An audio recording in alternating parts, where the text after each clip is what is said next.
service and community at our Chicago parishes.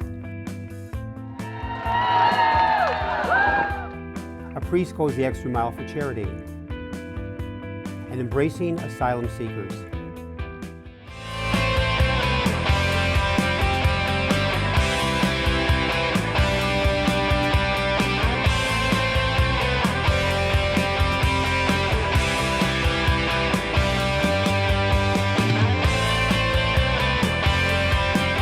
The Archdiocese of Chicago is a vibrant and diverse faith community. We celebrate our faith through worship, evangelization, and reaching out to the needy. Welcome to Catholic Chicago. Hello, everybody, and thank you for joining us today here on Catholic Chicago. I'm Father Greg Sakowicz, rector of Holy Name Cathedral.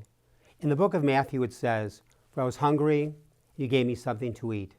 I was thirsty, you gave me something to drink. I was a stranger, you invited me in."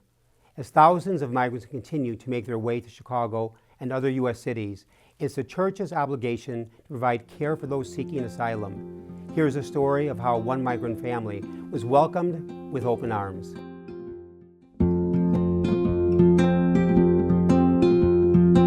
My name is Mauro Pineda, and I work with the Pastoral Migratoria of the Archdiocese of Chicago.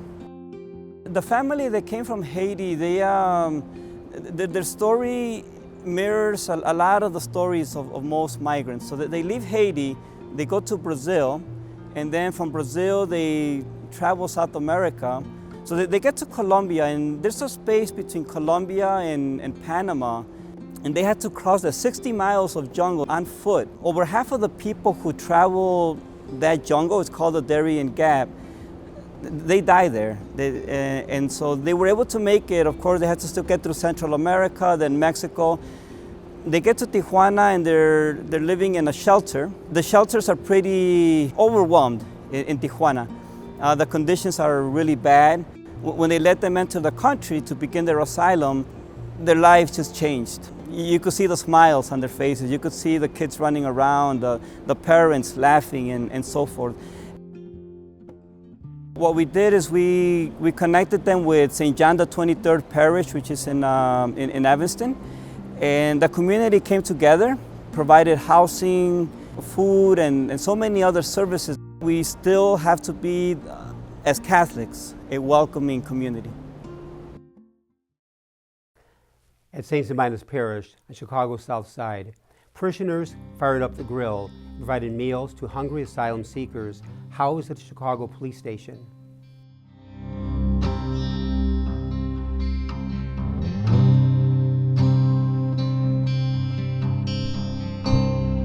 We've been helping the migrants out. We had 20 to 25 that come to our church every Sunday. Another 20 come every day to them. We're helping them with food cards, helping them with bus cards. And the police are kind of overwhelmed over here. There's like 160 that were here yesterday. So we told them we'd help them out. We try to do one day a week where we would bring in food and feed everybody and help them out and support the police, because it's hard for them, it's hard for the migrants. We're also just feeding people in the neighborhood. So it's a combination of all of it. We just want to help wherever we can. That's what we're supposed to do. I keep telling folks in my church, you got an extra pair of gloves, you got an extra hat, you got an extra coat, give it to somebody. If every single human being in Chicago gave up a little, we could take care of everybody. For 1 week in August, hundreds of different faiths and traditions convened in Chicago in the ultimate sign of solidarity. It's called the Parliament of the World's Religions, and Cardinal Cupich helped kick off the festivities.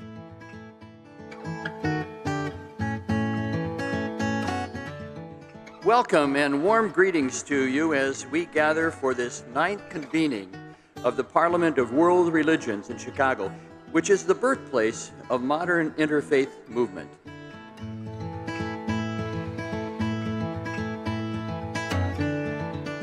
The Parliament is an extraordinary coming together of people from all different religions, all the major world religions, from across the planet, in one place at one time, with the purpose of respecting our common humanity, getting to know one another, and being a voice for peace, for harmony and for action on really important issues that are facing the world today. It's extraordinary.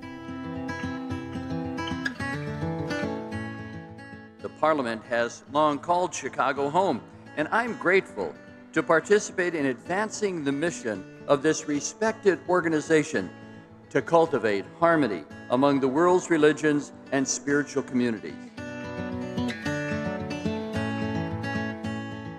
You testified loudly in coming together to a growing consciousness in our world that we are all interconnected. If we hope to advance the causes of peace and justice in the world, we must continue to seek out forums like this to connect with one another in recognition of our differences and diversity. I think the significance is really captured by the word bridge building. It affords us an opportunity to come together from different religious traditions. Catholics from all around the world were gathered to witness themselves, to be part of an effort to dialogue, to come to know one another. So it's a relational place where you get to know Muslims and Jews and Hindus and Buddhists coming from their own traditions, and that can build bridges of peace that we can foster down the road.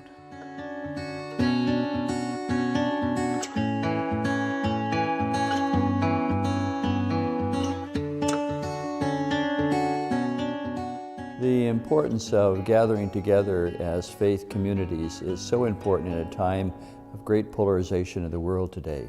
And I think that religious and faith groups need to give an example to all of society what it means when dialogue takes place among people with different views.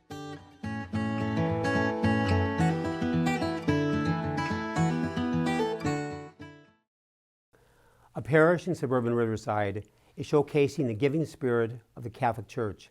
At St. Paul VI, they held Parish Action Day, where parishioners could give back to the needy, members of the military, and the environment.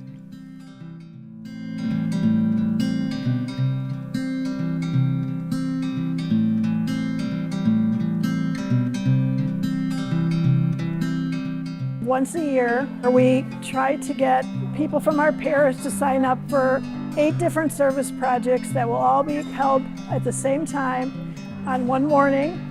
And we have a breakfast and then a prayer send-off, and then all the groups go out and do their projects together. We are helping all different organizations. We're helping the Beds Homeless, we're helping Catholic Charities, we're helping Guardian Corps of America that serves the homeless in the tent cities. We were invited here to participate in a kit stuffing project for homeless veterans and homeless citizens. This is our second year that we're doing this. Our volunteers will take those products and distribute them on the street in the greater Chicagoland area. You know, sometimes you do a project during the week, you only get seniors, but this is on a Saturday, so we get all different age levels, and we get children with their parents. We get a lot of junior high kids that are getting confirmation service hours, and adults, so it's nice they all interact with each other and work together. I think it's really fun, and it's really great to feel like you're passing on some joy to other people, even if it's in a small way. And I think it's especially important to do that, especially around the holidays. A Catholic school on the Chicago South Side knows that every journey begins with a single step. Students and staff at St. Benedict the African hit the streets in a push for peace in their community. It's a yearly event they've been holding since 2015.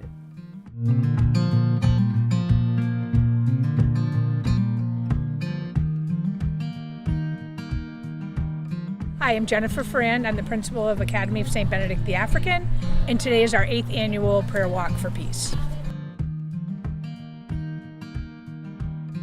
Today's walk is our 8th walk following a particularly violent summer in Chicago in 2015, and we wanted our kids to take action so they felt like they had some way to help with peace. So we started this prayer walk. We've done it every year since, minus the COVID year.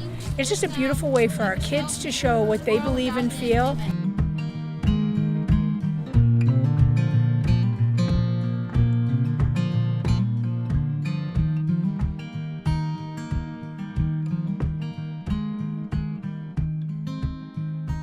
we can't necessarily change the world, but we can change our piece of the world.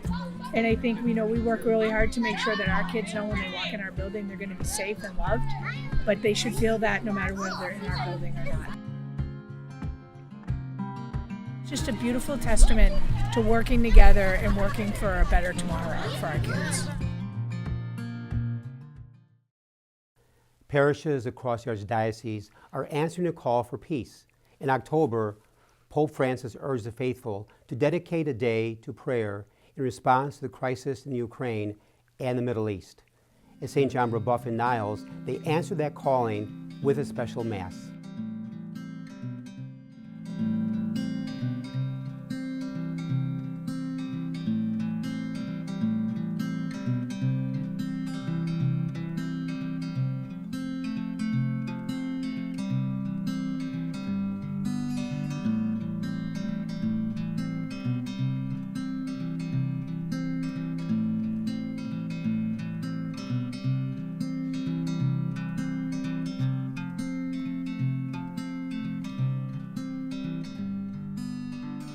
Pope Francis asked us to pray today for peace in the world, especially in the Middle East and the Ukraine. And that's decided that was wonderful if the children will be for this Mass and pray the Rosary, because that's we know how Blessed Mother asked us to pray for the peace in the world. And that's we set up this Mass and pray for peace and justice in the world, and also for peace in ourselves. And we have to teach the children and the future of our society, only society, but also future the church to pray that they have an inner peace and they will be very good with God, and they will be able to share these great gifts with others.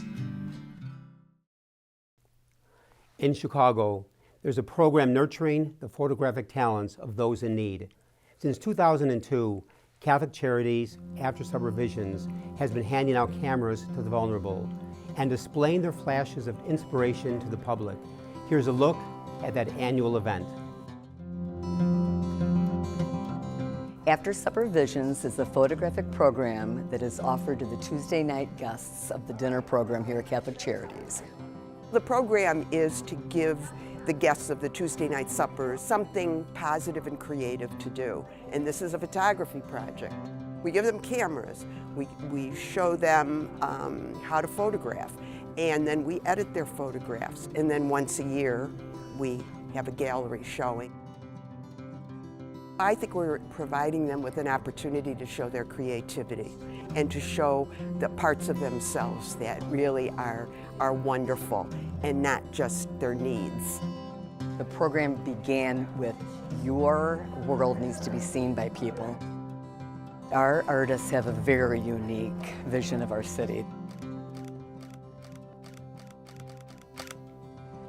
Beauty all over. You know, it depends on the person that's taking the picture. And different people have different visions of whatever you take. That's the beauty of that, people accepting you as you. Because that picture I took is a part of me. It tells a story. People want to be able to share some of your love and your thoughts and, you know, your energy. That's what it's about, people believing in you. And after supervisions, believe in all of us.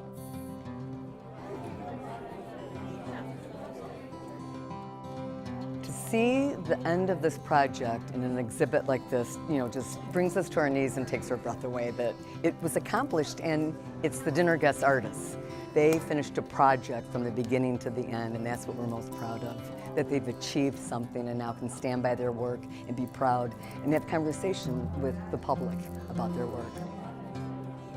You know, it feels great to be back doing this.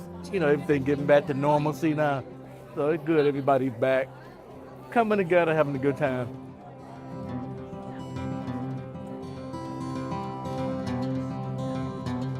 I've been through a lot in my time, and I always got a lot of things on my mind. And when I taking pictures, it just totally relaxes me. I don't think about nothing else. I block everything out, and it just makes me feel at peace. A lot of talent here that hidden talent people didn't even know they had. So it's good to have an opportunity for people to bring it out, express themselves, you know. Sometimes people don't have a verbal way of saying things, so they just take a picture. Like they say, picture worth 1,000 words.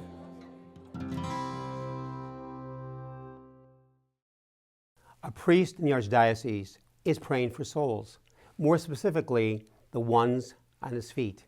In early October, Father Mike Bradley with St. Gertrude Parish hit the pavement for his 21st Chicago Marathon. In all, Father Bradley has run in 50 marathons. We were there for his big send-off.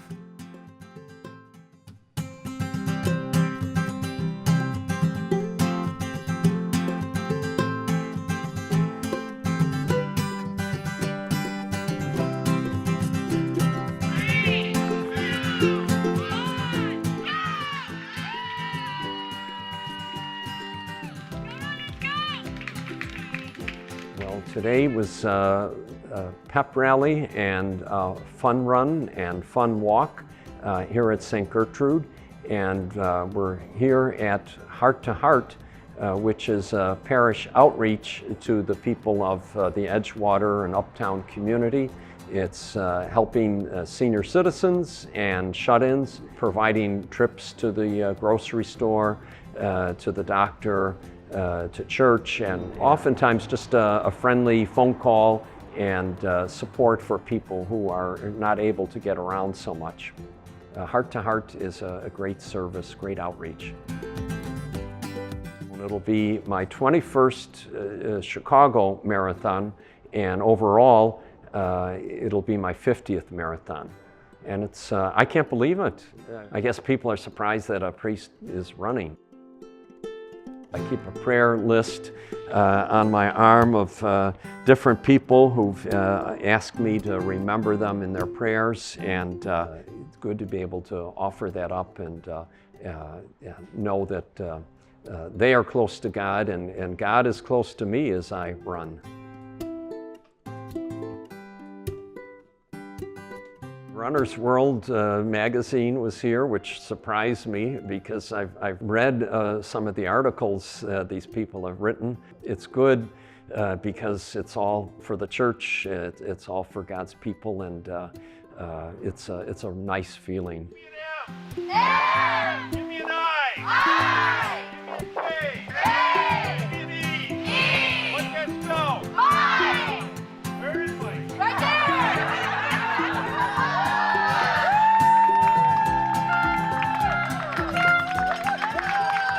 Extremely proud of Father Mike, and I only wish I could do it, but there's no way I could ever do it, so he does it for all of us. Every time I get tired and feel, oh, why am I doing this? I think of the people who are helped by Heart to Heart, and that motivates me. Or I'll see some parishioners out in the crowd cheering me on, and that's like the Holy Spirit touching my heart and keeping me going. Lots of people, you know, run marathons for themselves, and that's great. But he's running a marathon for thousands of other people, which is pretty cool. Be like Mike. Be like Mike.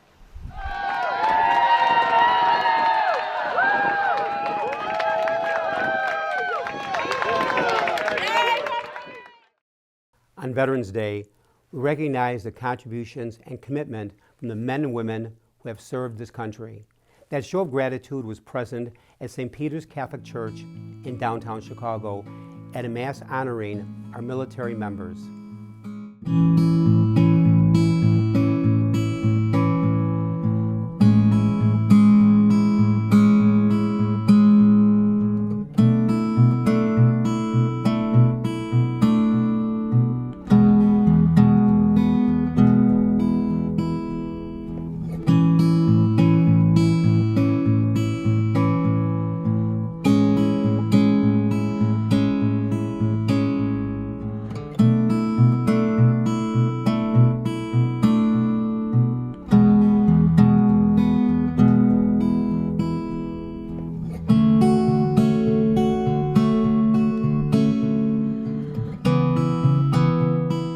My name is Ed McKenzie. I'm a Franciscan priest here at St. Peter's in the Loop. I'm a combat veteran myself. It was my hope to bring a lot of people together so that they could network together and talk to each other and see what each other's doing for veterans. We need to talk to each other. We need to be relational. And that's where healthy living can come from, when we relate with each other, help each other. And all these organizations are doing that. So that's what I try to do anyway.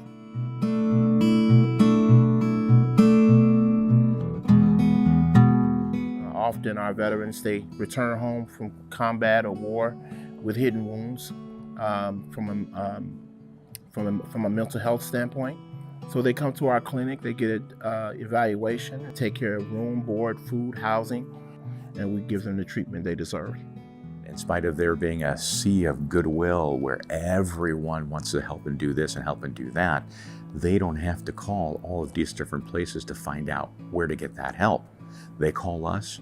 We've done all the legwork. We are veterans ourselves. So that's what we do, as we serve other veterans. Veterans serving veterans. As I stare into the evening, looking for the words to say, that I saw a lonely soldier, just a boy that's far from home. And I saw that I was just like him while upon this earth I roam. And there may not be any victory parades if I ever make it back, as I come home undercover to a world that can't keep track of the heroes who have fallen, let alone the ones who won't. Which is why nobody seems to care when a soldier makes it home. An historic parish on Chicago's north side received a major facelift. This past year, St. Mary of the Lake Catholic Church underwent extensive renovations. Crews were called in to give the sanctuary's extensive artwork and architecture a new life. Here's a look at that stunning restoration.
My name is Maddie. I work for Conrad Schmidt Studios. It is a decorative painting, restoration, stained glass company. So our main clientele is the Catholic Church. I would say that's probably 80% to 85%. We do a lot of the Catholic Church. No project is too small. So we'll fix a pinky finger on a statue, or like a project that we just completed was gilding the dome at Notre Dame.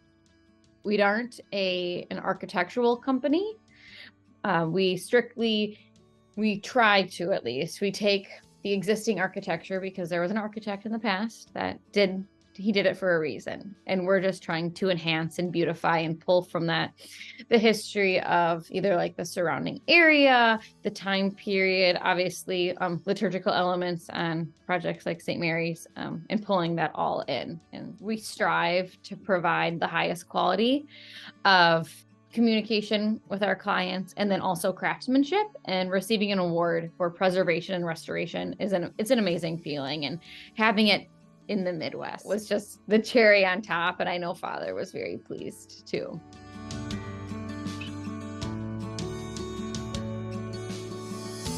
We at CSS have a big passion for what we do, and we're proud to be a family company that creates enduring works of art. So it's not just getting up on the scaffolding and just painting the wall. We like to we put a lot of time, energy, and thought into what we do and why we do it. It's a pleasure and it's wonderful.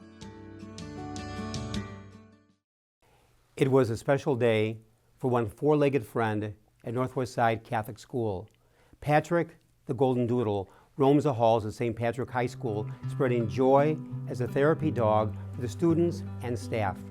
Last fall, Patrick turned 3 years old, and the school responded with a big birthday bash.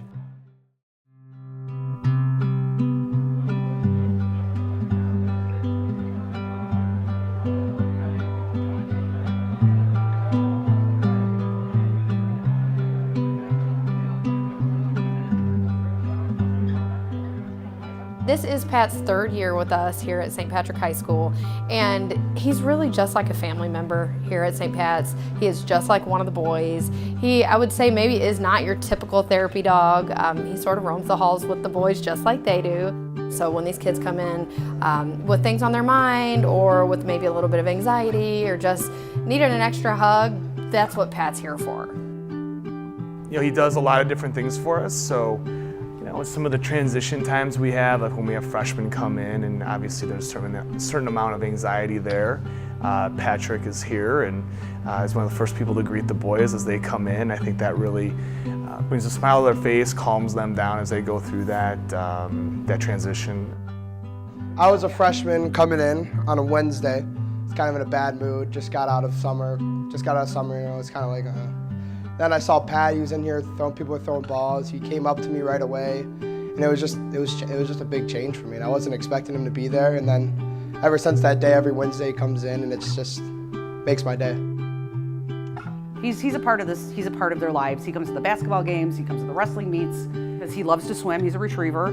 One day he just jumped in the pool with the boys while they were practicing, and so now the swim team says he's on the swim team. Pat would jump in the pool with us, he'd have his own little lane, he'd swim. It was pretty fun having the dog run around, especially the other swimmers that had younger siblings that would be at the meet, the dog would play with them. It's a really cool environment, having the dog there. We are hoping that this can inspire other schools in the area to say, you know what, this is not a bad idea. These kids are always being compared to something, and what Pat did is he just, unconditional love. He doesn't know how many likes you have, he doesn't know how many friends you have, he doesn't know how many followers you have. It's nice to see the boys who love him see him celebrated, because they recognize that he changes their lives, and it's a family. Don't forget, you can connect with our Catholic content daily. There's Diocese of Chicago by logging onto our YouTube channel, Catholic Chicago. That's where you'll find links to all our programs and reports celebrating our diverse community of faith. Also available in podcast form wherever you get podcasts. And that brings another edition of Catholic Chicago to a close. We want to thank you very much for joining us. I'm Father Greg Sakowicz. Until next time, may God bless you and hold you in the palm of his hand. We invite you to watch segments of Catholic Chicago and hundreds of additional Catholic videos at youtube.com/Catholic Chicago. Like us on Facebook. Follow us on Twitter.